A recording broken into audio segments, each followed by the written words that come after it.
ছোট্ট গ্রামের পাশে ছিল একটি শান্ত নদী। নদীর পাড়ে ছিল সবুজ ঘাস, পাখির ডাক আর ঠান্ডা বাতাস। এই গ্রামের 4 বন্ধু রাহুল, তনয়, পাপন আর মিতা সিদ্ধান্ত নিল তারা আজ নদীর ধারে পার্টি করবে। সকালে সবাই তাদের ছোট ছোট ঝুড়িতে খাবার নিয়ে বের হলো।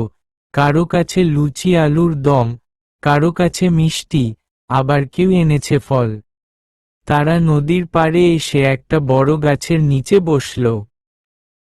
রাহুল বলল, আজ আমরা নিজেরাই রান্না করব।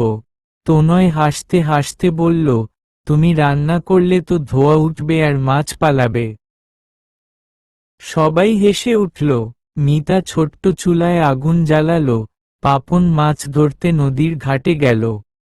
কিছুক্ষণের মধ্যেই তারা সবাই মিলে পিকনিকের মতো করে খাবার খেল, গান গাইল আর নদীর জলে ছপছপ করে খেলল।